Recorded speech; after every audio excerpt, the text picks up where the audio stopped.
But the Iyer innings today, very special in those middle crucial overs, Nikhil. बड़ी ज़रूरत थी उस innings की। और अच्छी बात यह है कि जब जब इंडियन टीम हल्की सी लड़खड़ाई पूरे टूर्नामेंट में, ये खिलाड़ी आया स्पिनर्स के साथ, वो सिर्फ गेम चलाता रहा, इंतज़ार करता रहा कि मैं एक समय आएगा कि थोड़ा स्पिनर्स के ऊपर हावी होऊंगा। तो अपने समय का इन्होंने बहुत अच्छी तरीके से इंतज़ार किया। आई एम श्योर वो शरीर एक तरीके से कहते हैं ना टूट रहा था, बिकॉज ये ऑफ स्पिनर के पीछे भागते ज़रूर है। ब्रेसवेल जब बॉल डाल रहा था उस समय पे विकेट गिर रही थी, वो मजबूरन उनको ऐसे ऐसे खेलना पड़ा था। बहुत देर के बाद फिर स्टेप आउट करके छक्का मारा, और उस टाइम पे वो एक हाफ चांस था। और शायद वाकर भाई उस समय हमारे साथ बैठे हुए थे जब हम लोग ग्राउंड में थे। इनका 2 फुट से वो ट्रॉफी रह गई न्यूजीलैंड से। उस समय अगर श्रेयस अय्यर आउट हो जाता तो प्रेशर बनता।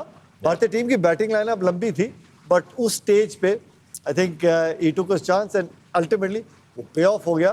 But you know right through the tournament we have seen that terrific player of spin. तो अब आप लोग as an Indian ex Indian players, Indian fans जो पूरी दुनिया में है, थोड़े यूज्ड टू नहीं हो गए जितन दे? That's a great feeling जो है इस टीम के लिए। तभी तो कहते हैं ना, इस टीम में जीत के खातिर जुनून है, इनके खून में जीत का उबाल है। आसमां भी आएगा जमीन पर, क्योंकि इनके खेल में जीत की गूंज है। क्या बात, आप तो शायर हो गए। वाह वाह जनाब, बिल्कुल। अगली दफा मुशायरे पे हम आपको बुलाएंगे। Well said. Let's not forget KL Rahul today also. He played a very important innings. about his stats. 3 मैचों में. Yeah, I think they've been crucial. I mean, Shreyas Iyer, of course, and then KL Rahul, because you know क्योंकि पीछे खेल रहा है तो वो big scores नहीं आपको देखने को मिलते, लेकिन जो कंसिस्टेंसी उसने दिखाई है, स्टेबिलिटी दी है टीम को, और साथ में ये हार्दिक पांड्या जो मार रहा था, उनके इर्द गिर्द अलग खेले। लेकिन श्रेयस अय्यर और KL Rahul I think have been real stars for me in this tournament. जो स्टेबिलिटी है, जो सबसे मुश्किल रहा है इस पूरे दौर में, आई मीन इंडिया क्योंकि यहाँ खेली है, जो कंडीशंस हैं आप देखें, सारी टीमें स्ट्रगल कहाँ की हैं, बीच के फेज में। उस फेज में ये दोनों सबसे ज्यादा कंसिस्टेंट रहे।